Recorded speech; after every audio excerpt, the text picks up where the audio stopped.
El mundo es demasiado grande para verlo solo desde abajo. Hay otra forma de viajar, más libre, más alto, más real.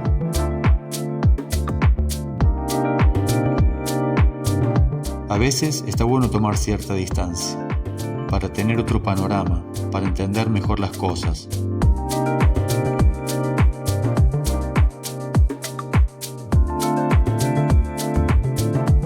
Cada vuelo es una historia. Cada paisaje es diferente, como cada persona.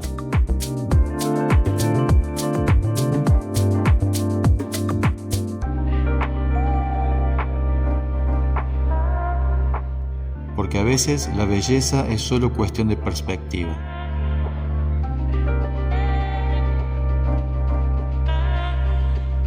Te invito a sumarte a estas aventuras.